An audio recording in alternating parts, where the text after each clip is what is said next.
Hello, good morning student. कैसे हैं आप सभी? आशा करते हैं आप सब बढ़िया होंगे। स्टार्ट करते हैं हम आज की क्लास से। हम पढ़ रहे हैं मॉलिक्यूलर बायोलॉजी के बारे में, जिसमें हमने इससे पहले की क्लास में देखा है न्यूक्लिक एसिड के बारे में, कि न्यूक्लिक एसिड की खोज किसने करी थी, खोज के बारे में देखा। उसके बाद उसकी इकाई, उसकी संरचना, स्ट्रक्चर हमने देख लिए। तो बेसिक हमने उसकी कि बनता किससे है, ये सब चीज़ें हम देख चुके हैं। तो स्टार्ट करते हैं मॉलिक्यूलर बायोलॉजी का लेक्चर सेकंड। ठीक है? स्टार्ट करने से पहले हम देखते हैं कि हमने प्रीवियस क्लास के बारे में, प्रीवियस क्लास में हमने किन-किन चीज़ों के बारे में बेसिकली डिस्कशन किया है। तो हम वही चीज़ हम एक बार देख लेते हैं। स्टार्ट करते हैं हम इसके बारे में। सबसे पहले हमने देखा था न्यूक्लिक एसिड के बारे में।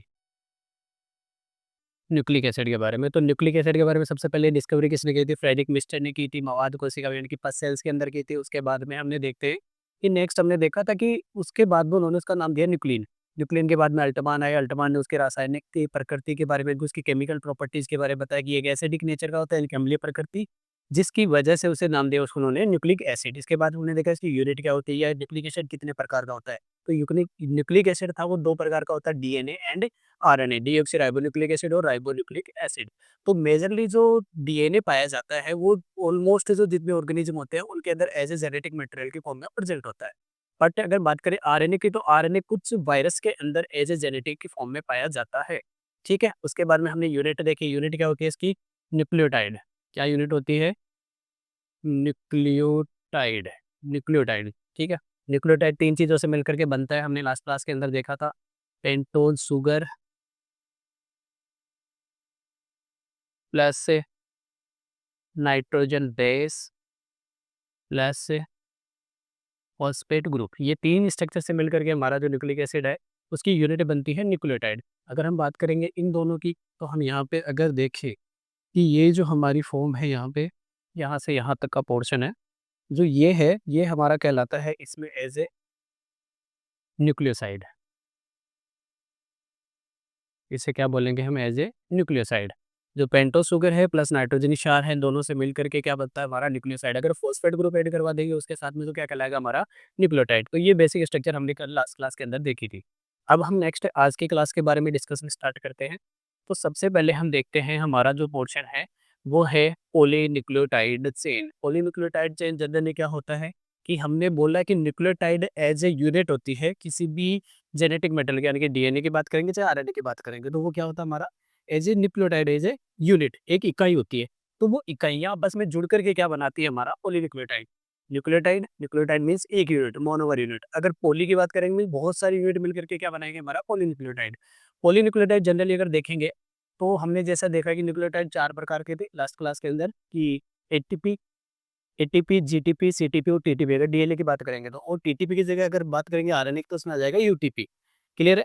ये स्ट्रक्चर देखो हमारे यहाँ पे। सबसे पहले हम डीएनए और आरएनए, इसमें 2 प्रकार की यहाँ पे पाई जाती है। अब न्यूक्लियोटाइड पॉलीन्यूक्लियोटाइड पढ़ते हैं। जैसे कि ये वाला पोर्शन है हमारा, यहाँ पे ये है हमारा साइटोसिन। साइटोसिन है, ग्वानिन है, एडेनिन है, यूरेसिल है। ये चारों न्यूक्लियोटाइड पाए जाते हैं हमारे आरएनए में। उसके अलावा साइटोसिन, ग्वानिन, एडेनिन और थाइमिन। देखो, इसमें यूरेसिल पाया जाता है, डीएनए में थाइमिन पाया जाता है। ये बेसिक्स हमारा कॉमन है।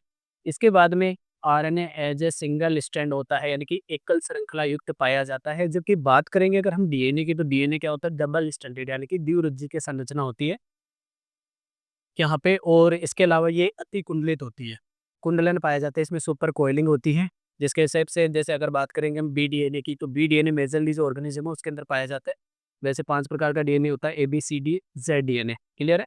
ये कुंडलित अवस्था में यहाँ पे पाया जाता है। उसके बाद में हम इसके स्ट्रक्चर देखते हैं कि ये हमारा जो बन गया है डीएनए, ये बनता कैसे है। तो ये समझने के पहले हम एक संरचना बनाएंगे या एक श्रृंखला, एक जो डीएनए की श्रृंखला होती है उसी को अपन क्या बोलते हैं? Polynucleotide chain. अब पॉलीन्यूक्लियोटाइड चेन बनेगी कैसे, वो चीज देखते हैं। हाँ, पॉलीन्यूक्लियोटाइड चेन बनाने के लिए हमें बनाना पड़ेगा न्यूक्लियोटाइड को। न्यूक्लियोटाइड हमने जैसे मेजरली लास्ट क्लास के अंदर पढ़ा था कि न्यूक्लियोटाइड कैसे बनती है। सबसे पहले हमारा शुगर, शुगर के साथ में बाइंडिंग होता है फॉस्फेट का। इधर हमारी बॉन्डिंग होती है नाइट्रोजन बेस। चलो इसकी जगह पे अपन ये ले लेते हैं कि एडेनिन बाइंड करवा दिया हमने एक बार में। चारों न्यूक्लियोटाइड का समझ लेते, तो हमने यहाँ पे बाइंड करवा दिया है एडेनिन। ये वाला क्लियर है हमारा। उसके बाद में हम नेक्स्ट यहाँ पे प्रेजेंट होता है OH ग्रुप। 3 प्राइम पे। दूसरा बनाएंगे हम इधर न्यूक्लियोटाइड, ये हमारी शुगर के साथ बाइंड करेगा। यहाँ पे एडेनिन के बाद में अपन ले लेते हैं गुआनिन, गुआनिन बाइंड कर गया। यहाँ पे हमारा फॉस्फेट, और फॉस्फेट के यहाँ पे नेक्स्ट प्राइम पे OH ग्रुप। अगला इधर यहाँ पे तीसरा न्यूक्लियोटाइड बनाएंगे अपन, ये पेंटोस शुगर, इसके साथ में जुड़ा हुआ हमारा गुआनिन के बाद में साइटोसिन। साइटोसिन के अलावा यहाँ पे हमने जोड़ दिया फिर से फॉस्फेट, और यहाँ पे इसका OH ग्रुप। अच्छा, सबसे पहले हम देखते हैं प्राइम देना। जैसे सपोज दैट ये हमारा DNA RNA है जो भी है, तो इसमें यहाँ पे सबसे पहले कौन सा प्राइम आएगा इसका, यहाँ पे आएगा इसमें 5 प्राइम।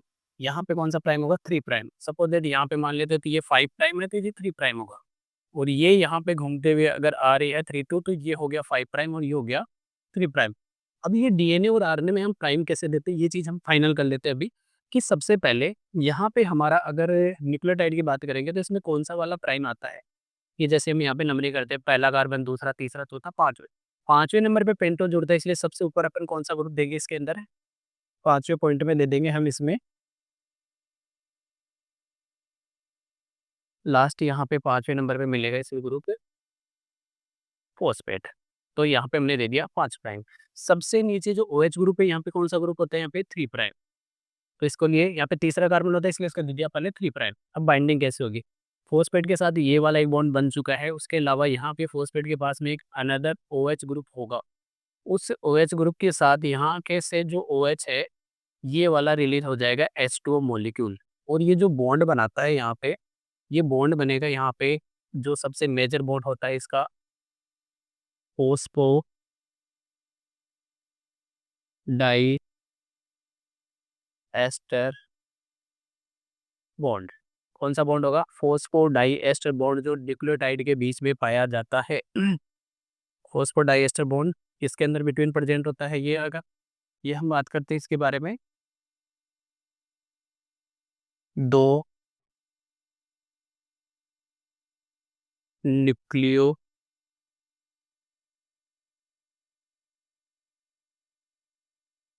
दो न्यूक्लियोटाइड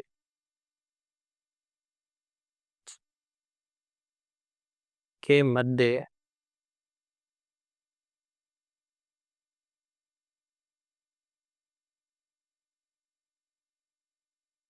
बनने वाला बंध,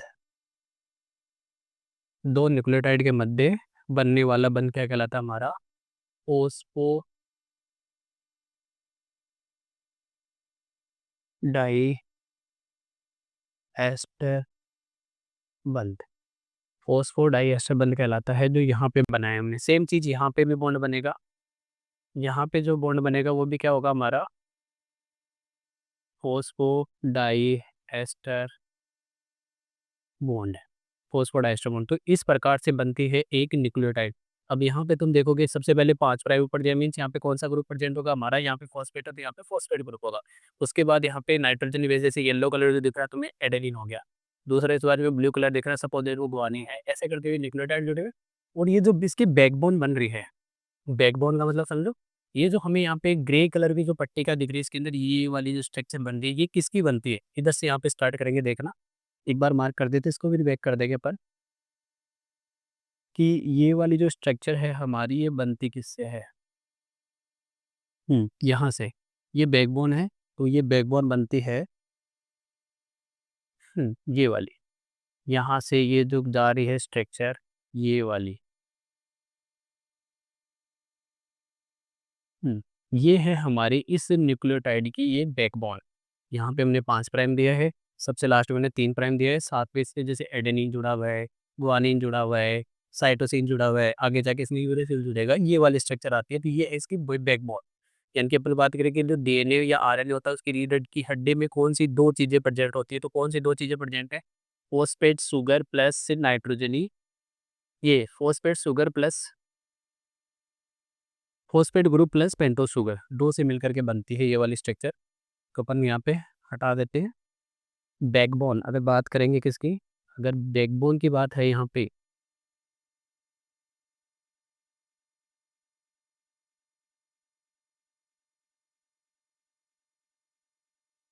बैकबोन, बैकबोन किसकी बनती है,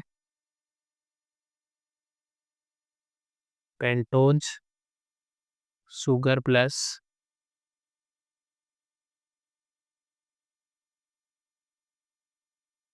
phosphate group. Pentose sugar plus phosphate group से मिलकर के बनती है हमारी डीएनए या आरएनए की बैकबोन। स्टार्ट करते हैं हम नेक्स्ट स्लाइड हमारी। नेक्स्ट स्लाइड के अंदर हम देखते हैं कि जो एक हमारी पॉलीन्यूक्लियोटाइड बनी है उसके अंदर बॉन्ड कैलकुलेशन कैसे होता है। बॉन्ड कैलकुलेशन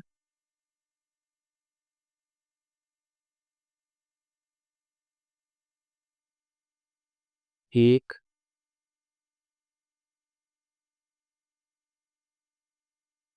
पॉलीन्यूक्लियोटाइड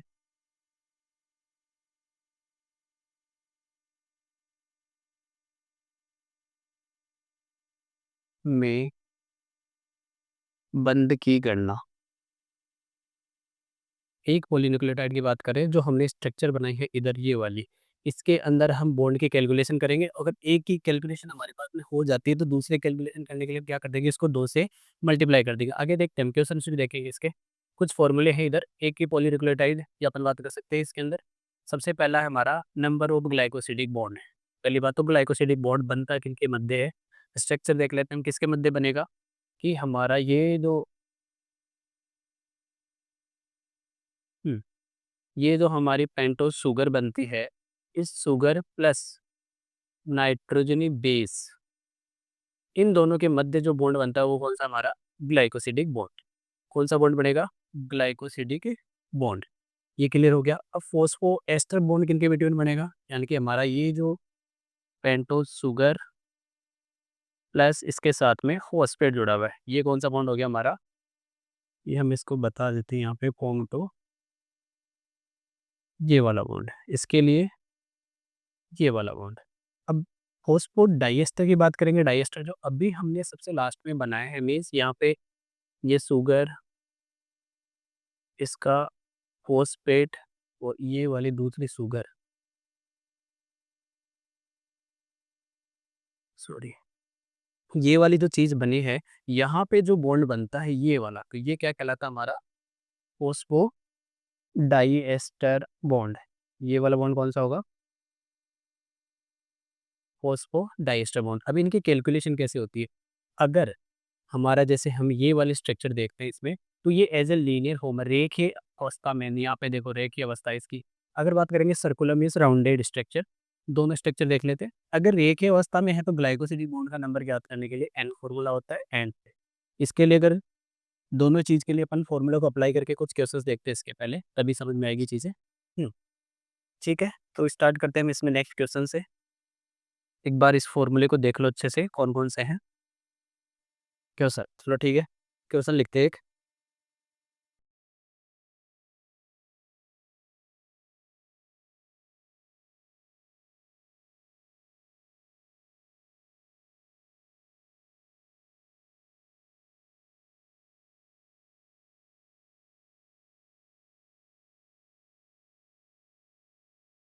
की गणना करें।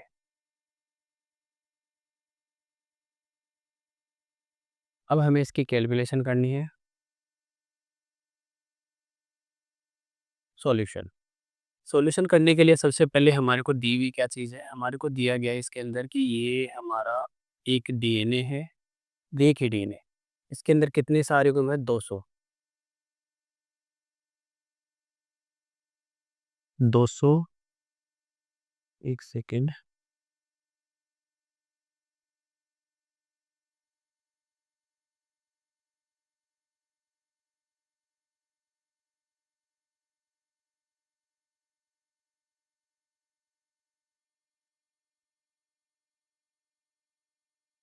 ये रेख है डीएनए हो गया। कितने हैं, 200 बेस पेयर। अगर बेस पेयर की बात करेंगे अपन न्यूक्लियोटाइड में कन्वर्ट करेंगे तो एक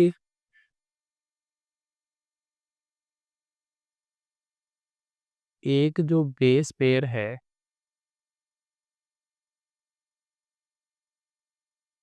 एक बेस पेयर बराबर होता है 2 न्यूक्लियोटाइड के। एक बेस पेयर किसके बराबर होता है, 2 न्यूक्लियोटाइड के। हमारे पास जैसे यहाँ से स्टार्ट करेंगे, एक इधर एडेनिन जुड़ा है, इधर ग्वानिन सॉरी थायमिन जुड़ा है, ग्वानिन है, साइटोसिन है, तो इसको अपन एक बेस पेयर बोलते हैं। युग्म, सार युग्म मतलब जोड़ा, यहाँ पे 1 2 3 4 ऐसे करते हो 200 है। अगर हम इसका नंबर अगर न्यूक्लियोटाइड में कन्वर्ट करेंगे तो इसका नंबर आ जाएगा मल्टीप्लाई बाई 2, तो टोटल न्यूक्लियोटाइड आ जाएगी 400। इस डीएनए के अंदर 400 न्यूक्लियोटाइड है। अगर बात करेंगे हम एक पॉलीन्यूक्लियोटाइड, तो एक पॉलीन्यूक्लियोटाइड में कितने होंगे 200। ठीक है, क्योंकि दोनों में 400 है ना, तो एक की बात करेंगे तो 200। अब ग्लाइकोसिडिक बॉन्ड सबसे पहले कैलकुलेट करके देखते हैं। इसके अंदर यहाँ पे पहला बॉन्ड होगा हमारा ग्लाइकोसिडिक बॉन्ड। देखो, अब ग्लाइकोसिडिक बॉन्ड की कैलकुलेशन करेंगे रे की अवस्था में, तो इसका बॉन्ड फॉर्मूला देखो, ग्लाइकोसिडिक बॉन्ड के लिए N, N means number of nucleotide. N क्या है यहाँ पे, ये एन के लिए क्या लिखोगे कि एन यहाँ पे है क्या, तो एन होता है यहाँ पे N is equal to number of nucleotide. Nucleotide की संख्या ही क्या है हमारा, यहाँ पे एन है। अब देखते हैं क्वेश्चन। फॉर्मूला क्या था इसका, फॉर्मूला हमने अभी जैसे आइसोलेट करा, फॉर्मूला है इसका एन कंडीशन। अगर एन अगर इसका फॉर्मूला है तो हम इसकी कैलकुलेशन देख लेते हैं।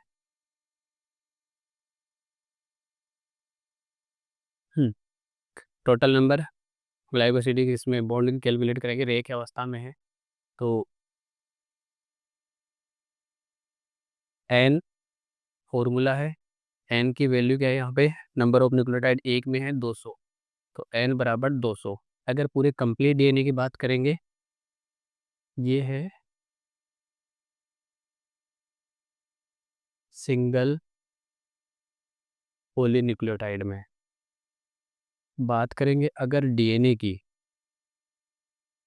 डीएनए की बात करेंगे यहाँ पे तो 200 इंटू 2, क्योंकि दो क्या है हमारे पास, एक डीएनए में 2 स्ट्रैंड होते हैं, तो 2 से मल्टीप्लाई करेंगे तो कितना आ जाएगा 400 बंद। कितने परसेंट होंगे, 400 बॉन्ड्स परसेंट होंगे। ये पहला कैलकुलेशन। दूसरा स्ट्रक्चर देखते हैं, दूसरा इसके बारे में देखते हैं क्या पूछा गया हमारे से, फोस्फोएस्टर बॉन्ड। फोस्फोएस्टर बॉन्ड का फॉर्मूला देखते हैं। फोस्फोएस्टर बॉन्ड रे की अवस्था में फोस्फोएस्टर बॉन्ड का है 2n-1 फॉर्मूला। ठीक है, सबसे पहला काम क्या करेंगे, फॉर्मूला लिखेंगे। कौन सा है, फोस्फोएस्टर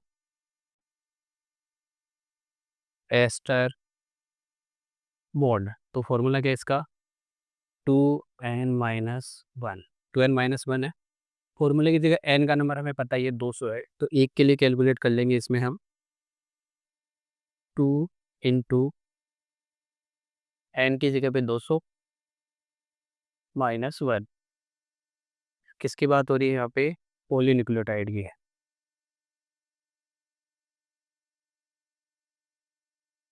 400 -1, आंसर आ जाएगा हमारा 399। ये तो आ गया number of phosphoester bond in single polynucleotide. अब बात करेंगे कि डीएनए की, डीएनए की बात करते हैं तो 399 इंटू 2, तो आंसर आ जाएगा हमारा 798। 798 बॉन्ड इसके अंदर प्रेजेंट होंगे। क्लियर है यहाँ तक का। नेक्स्ट है हमारा एक और बॉन्ड बचा है अभी हमारे पास में, तीसरा बॉन्ड है इसमें phospho diester bond. Phospho diester bond का फॉर्मूला देखते हैं सबसे पहले। Phospho diester bond means n-1, n-1 वाला कैलकुलेट करके देखते हैं। तीसरा बॉन्ड कौन सा है, फोस्फो डाइएस्टर, तो थर्ड देख लेते हैं इधर इसमें, फोस्फो डाइएस्टर बॉन्ड। इसके लिए फॉर्मूला होता है n-1। अब इसमें रख के देख लेते हैं अपना वैल्यू। अगर पॉलीन्यूक्लियोटाइड की बात होगी,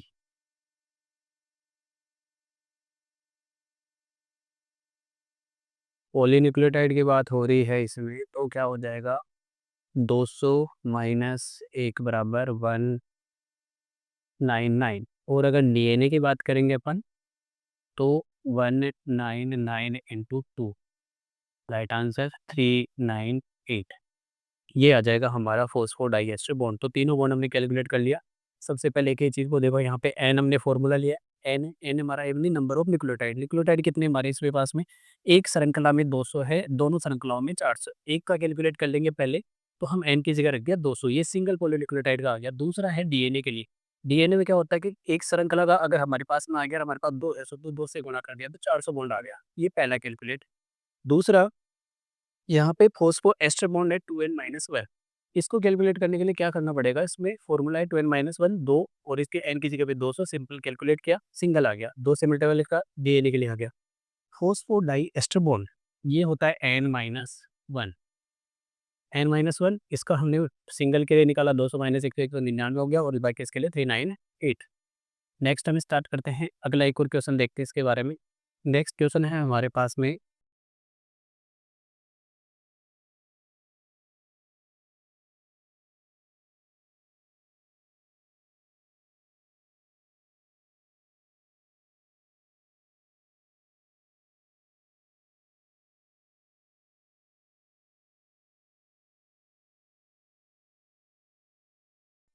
पहली बात तो n बराबर देख लेते हैं, n हमारा न्यूक्लियोटाइड है, n बराबर दिया हुआ है 200, ठीक है। अब इसमें फॉस्फो एस्टर बंध पूछा है, यानी कि फॉस्फो एस्टर बंध का फॉर्मूला क्या होता है, फॉर्मूला हमें पता है, इसका होता है 2n-1।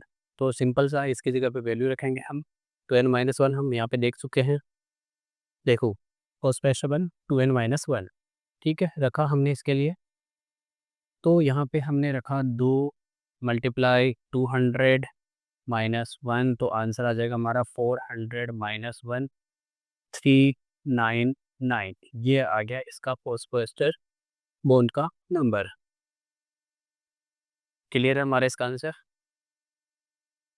अगर पूछा जाए इसमें कि ये वाला जैसे मान लेते हैं रेखीय पॉलीन्यूक्लियोटाइड का हो गया, अगर पूछा जाए सर्कुलर में हमें, या कहेगी वर्ताकार, वर्ताकार के लिए क्या होगा फॉर्मूला, हमारा फॉर्मूला है इसके लिए 2 है। देखो इसमें ये वाला फॉर्मूला, फॉर्मूला इसके लिए 2 है, यहाँ पे फॉर्मूला रखेंगे सबसे पहले, फॉर्मूला क्या है 2n, तो मल्टीप्लाई करेंगे वापस से इसमें 2 इंटू 200 न्यूक्लियोटाइड, और आंसर आ जाएगा इसका 400 बॉन्ड, 400 बॉन्ड्स इसके अंदर प्रेजेंट होंगे। नेक्स्ट स्टार्ट करते हैं हम, हमारा नेक्स्ट पॉइंट समझ में आ गया होगा, 2 क्वेश्चन से हम इसके बारे में देख चुके हैं। अब हम पढ़ने वाले हैं डीएनए के बारे में, कि डीएनए होता क्या है और ये डीएनए की बेसिक संरचना क्या होती है। Generally DNA as a genetic material सब ऑर्गेनिज्म में प्रेजेंट होता है, ये हम सब जानते हैं, ठीक है। तो सबसे पहले इसकी डिस्कवरी, पहले इसकी फुल फॉर्म देखते हैं, डीएनए फुल फॉर्म क्या होती है। जैसा हम सबको ऑलरेडी पता है, डीएनए की full form deoxy ribonucleic acid, ये तो हो गई इसकी फुल फॉर्म। अब हम बात करते हैं कि सबसे पहले डीएनए की डिस्कवरी किसने की थी। तो डीएनए की डिस्कवरी करने वाले कौन थे सबसे पहले, यानी कि डीएनए की खोज या डिस्कवरी, खोज खोज करने वाले थे मिस्चर। किसने खोज की थी, फ्रेडरिक मिस्चर ने 1869 के अंदर इसकी डिस्कवरी की थी। नेक्स्ट है कि मिस्चर ने इसकी खोज की थी, बट इसके बारे में ये जो नाम था डीएनए, नाम किसने दिया, तो नाम की बात करेंगे तो नाम दिया था जे क्रिस ने। जे क्रिस ने डीएनए का नाम दिया था। अब डीएनए जनरली प्रोकैरियोट और यूकेरियोट की बात करेंगे तो अलग अलग फॉर्म में प्रेजेंट होता है। देख लेते हैं हमारा कि ये एक डीएनए है, डीएनए 2 ऑर्गेनिज्म में अलग अलग प्रेजेंट होता है।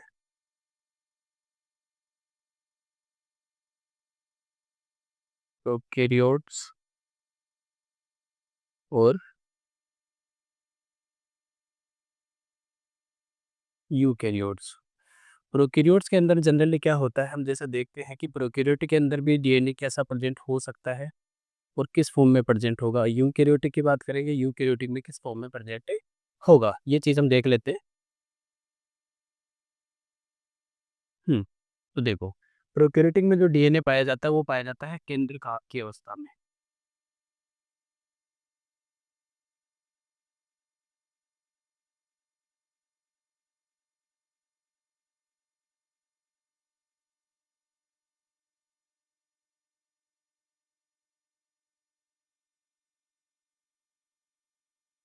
केंद्र का बोलते हैं अपन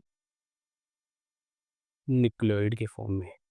प्रोकैरियोटिक में डीएनए किस फॉर्म में पाया जाएगा? केंद्र का या न्यूक्लियोइड के फॉर्म में पाया जाता है। प्लस दूसरी चीज किस रूप में होता है? तो ये होता है वृत्ताकार अवस्था में, यानी कि सर्कुलर फॉर्म में ये प्रेजेंट होगा। प्लस दूसरा यूकेरियोटिक है, तो यूकेरियोटिक में डीएनए किस फॉर्म में पाया जाता है? ये पाया जाता है केंद्रक में। केंद्रक में पाया जाता है, न्यूक्लियस में प्रेजेंट होता है। प्लस किस अवस्था में ये पाया जाता है? तो ये पाया जाता है, देखिए,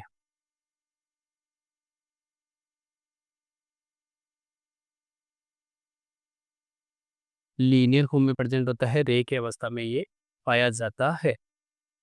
और इसके अलावा जो डीएनए होता है मेजरली, जैसे अपन बात करते हैं इसके अंदर कि क्लोरोप्लास्ट में भी पाया जाता है और माइटोकॉन्ड्रिया भी होता है, तो उसमें किस फॉर्म में पाया जाता है? तो उसमें हम देखते हैं वो सर्कुलर फॉर्म में प्रेजेंट होता है। ये होगी इसकी डीएनए की बेसिक बातें।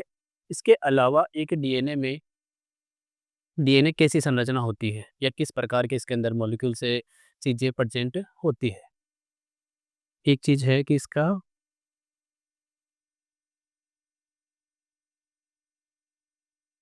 एक पॉइंट है इसके बारे में कि डीएनए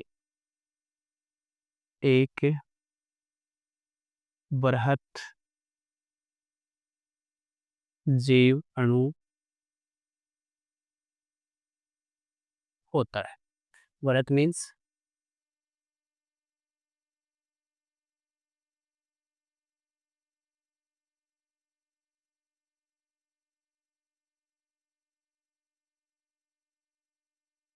मैक्रो बायोमोलिक्यूल।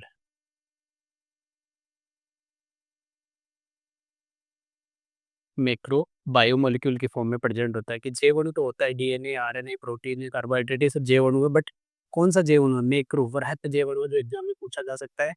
उसके अलावा और अपन कह सकते हैं कि ये सबसे लंबा जैव अणु है। इसके लिए अपन कह सकते हैं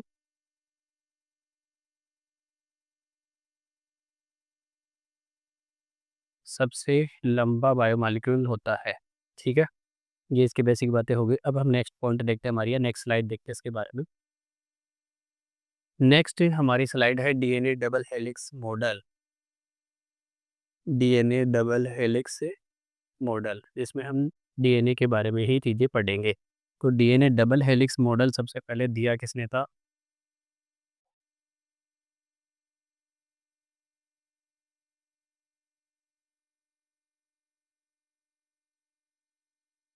वॉटसन व क्रिक।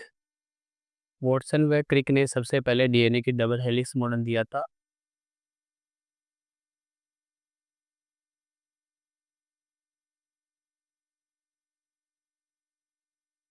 और इसको अपन बोलते हैं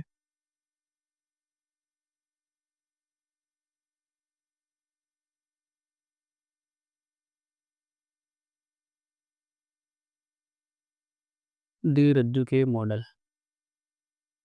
गिवन बाय वॉटसन व क्रिक ने दिया था इसके बारे में। और इसके बारे में जो एविडेंस है, अपन कह सकते हैं कि इसके बारे में जो एविडेंस या सबूत है, प्रमाण है, प्रमाण किसने दिया था? विल्किंसन व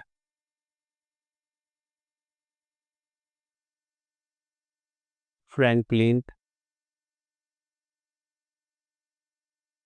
Roosevelt. Morris Wilkinson and Franklin Roosevelt ने सबसे पहले इसके बारे में बताया था। इसके लिए 3D संरचना के बारे में बताया था। और किसके ऊपर इन्होंने इसको दिखाया था? X ray crystallography. किसके ऊपर दिखाया था? एक्सरे क्रिस्टलोग्राफी के ऊपर इन्होंने इस चीज़ के एविडेंस प्रोवाइड किए थे। अब इसके लिए मेजर पॉइंट कौन कौन से हैं वो चीज़ें हम देख लेते हैं। पहला इसके लिए पॉइंट कि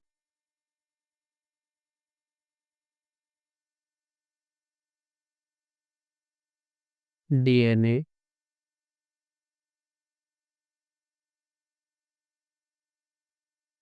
डीएनए एक द्विरज्जुकीय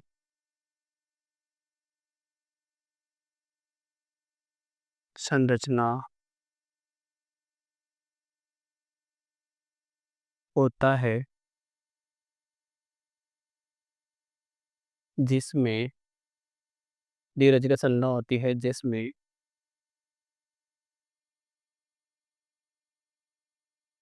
दोनों श्रृंखलाएं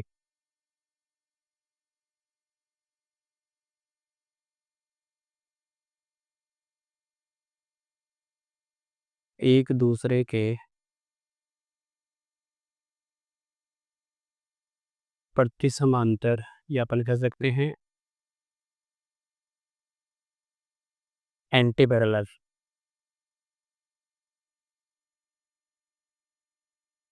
होती है। ठीक है, एक पॉइंट तो ये हो गया। दूसरा, एक दूसरे के प्रति समांतर होने का मीन से देखो, ये 5 से स्टार्ट होकर 3 तक जा रहा है, 3 से स्टार्ट होकर 5, तो अपन अगर देखेंगे इसमें तो अपन बता सकते हैं कि ये वाला सपोज दैट 5 प्राइम है, ये 3 है, तो इसका 5 इधर होगा, इसका 5 इधर होगा, दूसरे का 3 इधर होगा, इसका 5 इधर, इसका 3 इधर, एक दूसरे के अपोजिट डायरेक्शन में, मीन्स प्रति समांतर होती है। एक चीज तो ये होगी, प्लस दूसरी चीज इसके लिए ये पर कह सकते हैं कि इसके अंदर जो चीजें प्रेजेंट है हमारा डीएनए के अंदर, कि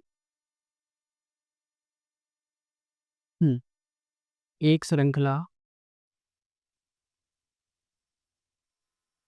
5 प्राइम टू 3 प्राइम और दूसरी श्रृंखला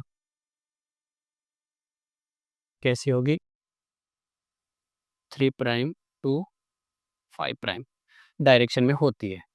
अलग तीसरा पॉइंट इसके लिए अपन कह सकते हैं कि ये जो स्ट्रक्चर है हमारी, अगला पॉइंट इसका प्रति समांतर हो गया, प्लस इन्होंने और चीज़ें जो है जैसे इसकी व्यास वगैरह के बारे में, डिस्टेंस के बारे में पता कर लेते हैं। हम्म, ये जो हमारा स्ट्रक्चर है इसमें, इसकी यहाँ से लेकर यहाँ तक का अपन एक हेलिक्स मानते हैं, तो इसमें अपन कहे कि एक हेलिक्स की लंबाई कितनी होती है, तो एक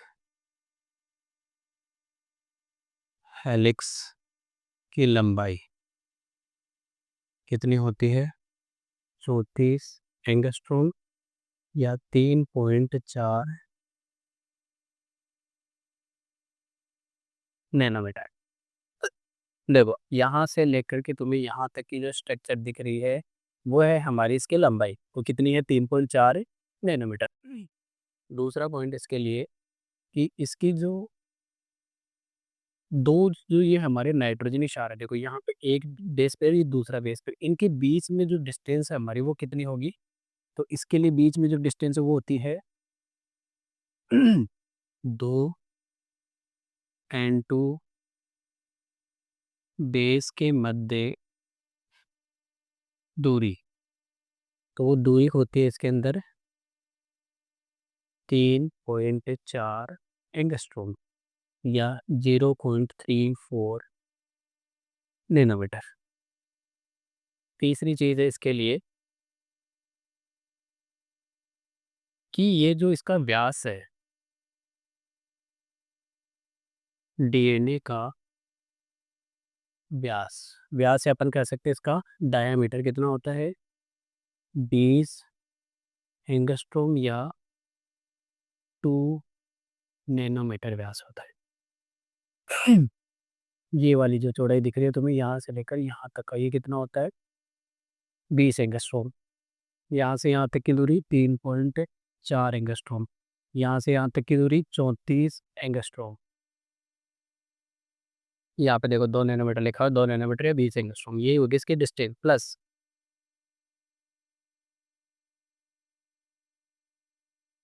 एक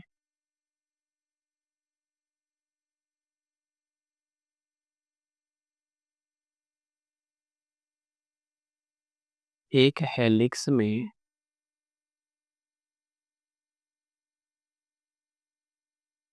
सार युग्म कितने होते हैं, 10 बेस पे। कितने सार युग्म पाए जाते हैं, 10।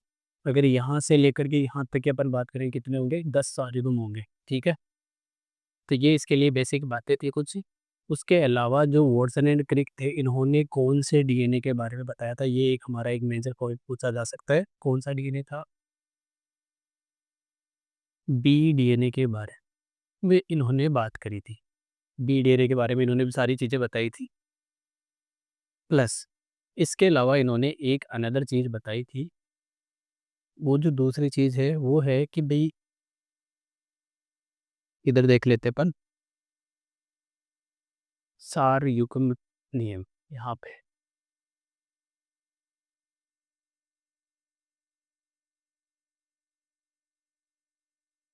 इधर देखो, सार युग्म नियम। सार युग्म नियम क्या दिया था उन्होंने? सार युग्म नियम में बताया कि एडेनिन जो है,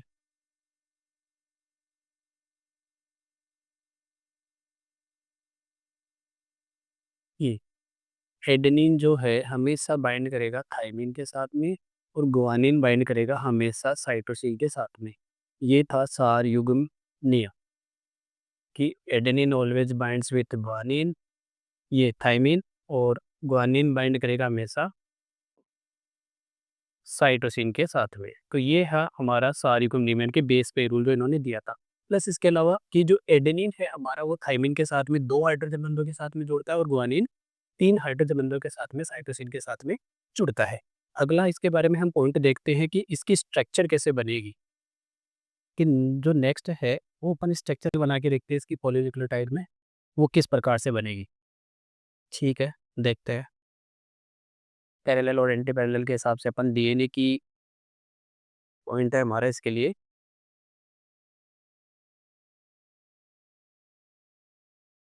डीएनए की केमिकल स्ट्रक्चर कैसे बनेगा डीएनए, वो चीज़ देखो।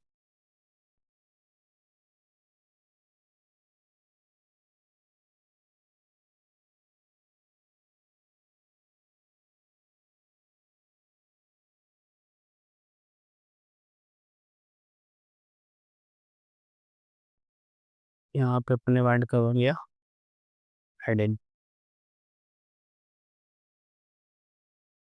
Guanine, cytosine, thiamine. इसमें भी हम देख लेते हैं इसका कॉम्प्लीमेंट्री बाइंड करेगा इसके साथ में। चलो सपोज दैट पहले समझो कैसे बना रहे।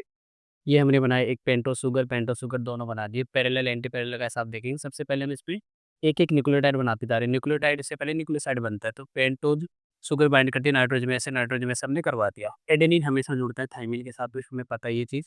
तो हमने यहाँ पे एडेनिन के साथ में जोड़ दिया है थाइमिन। गुआनिन के साथ हमने जोड़ दिया है इधर साइटोसिन। साइटोसिन के साथ भी इधर जोड़ दिया हमने गुआनिन, और यहाँ पे थाइमिन के साथ में लगा दिया है एडेनिन। ये यहाँ पे जुड़ चुके हैं। अच्छा, ये इसका फर्स्ट कार्बन। देखिए अगर नंबरिंग कर देते हैं हम एक बार इसमें, नंबरिंग एक में देख लो, यहाँ पे फर्स्ट, ये सेकंड, ये थर्ड, ये फोर्थ, और फिफ्थ पे जुड़ता है हमारा फॉस्फेट ग्रुप। क्लियर है? यहाँ पे इसमें नंबरिंग होगी 1, ये 2, 3, यहाँ पे ये 4, और यहाँ पे जुड़ेगा फिफ्थ नंबर पे शुगर। तो हम यहाँ पे शुगर बाइंड करवा देते हैं इसके साथ में। ये हमारा phosphate sugar, phosphate sugar, phosphate sugar और फॉस्फेट शुगर। इधर भी हम बाइंड करवाएंगे 5वें नंबर पे फॉस्फेट शुगर।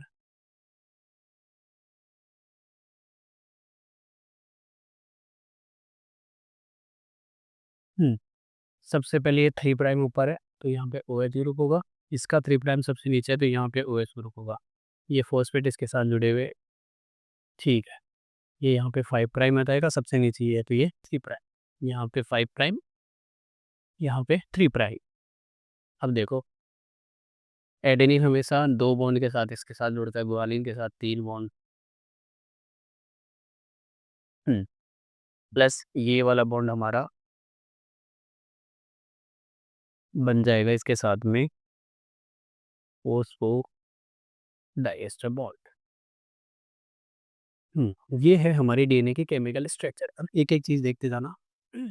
पहले जिस चीज़ को मैं मार्क करूँ वो चीज़ तुम देखो इसके अंदर। यहाँ पे हम ले लेते हैं थोड़ा हाइलाइटेड कलर, ये वाला और ये चीज़। इस वाले स्ट्रक्चर को देखो, ये है एक न्यूक्लियोटाइड पेंटोस सुल्फरा, ये सॉरी फॉस्फेट ग्रुप पेंटोस शर्करा और नाइट्रोजनी बेस। दूसरा यहाँ पे देखोगे तुम, ये है हमारा दूसरा नाइट्रोजनी, ये जो पेंटोस शुगर के साथ में बनाया हमने दूसरा न्यूक्लियोटाइड, एक दूसरे से पेयरिंग करेगा। ये एएमपी है, ये टीएमपी है, ये इसके साथ जुड़ रहा है 2 हाइड्रोजन बंधों के साथ में। प्लस दूसरी स्ट्रक्चर देखोगे इसमें, तो ये हमारा न्यूक्लियोटाइड इसके साथ में जैसे बॉन्ड बताओगे तो सर कौन-कौन सा बॉन्ड इसके अंदर प्रेज़ेंट है, तो हम बॉन्ड बताते हैं एक-एक करके। जैसे ये वाला, ये जो फॉस्फेट के साथ में इससे साथ में जुड़ रहा है, ये बॉन्ड कौन-सा होगा?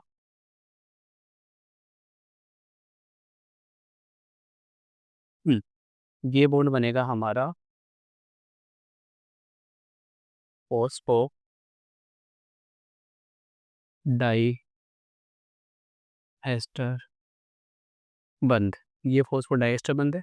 ये वाला जो बॉन्ड बनेगा ये कौन-सा होगा? फॉस्फोएस्टर बंध, ये दूसरा बंध हो गया। प्लस उसके अलावा ये जो नाइट्रोजन चार्ज से यहाँ पे ये जो शुगर जुड़ रही है, ये वाला बॉन्ड, ये कौन-सा बॉन्ड होगा? ये हो जाएगा हमारा ग्लाइको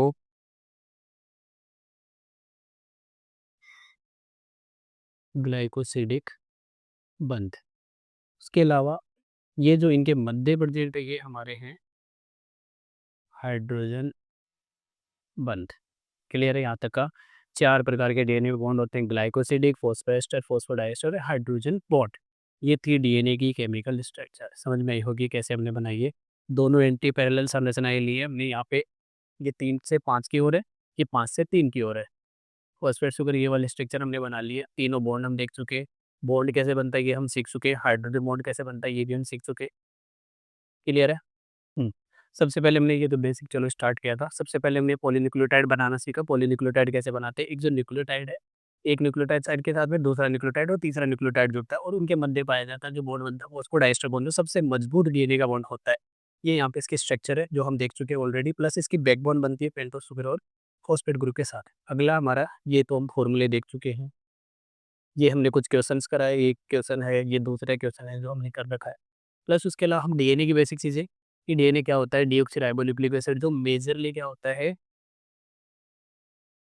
एज ए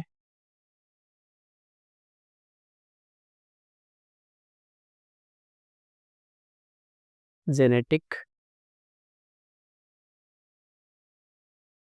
मटेरियल है, एज ए जेनेटिक मटेरियल के फॉर्म में ये पाया जाता है। प्लस इसकी खोज किसने की थी? खोज की थी मित्सर ने, नाम दिया जैकरिस ने। जैकरिस के बाद में डीएनए में जैसे होता है प्रोकैरियोटिक कोशिका, जैसे जैसे होता है तो प्रोकैरियोटिक में पाया जाता है इसमें केंद्र का, यानी कि न्यूक्लियोइड की फॉर्म में। प्लस ये एक सर्कुलर फॉर्म में होता है, जबकि यूकेरियोटिक में एक रेखीय अवस्था में ये पाया जाता है। एक ही वृत्त जो है मतलब सबसे लंबा बायोमोलिक्यूल चाहिए। क्लियर है? उसके अलावा ये डीएनए के स्ट्रक्चर है जो ड्यूरेटजी के मॉडल का बोर्सल क्रिक ने दिया था। बी डीएनए के बारे में बताया था, ड्यूरेटजी के मॉडल भी से कहते हैं अपन। और Franklin Boris Wilkinson and Franklin Rosalind ने इसकी 3D स्ट्रक्चर के बारे में बताया था और एक्सोक्रिस्टलोग्राफी के ऊपर सबसे पहले इसको प्रेजेंट किया था।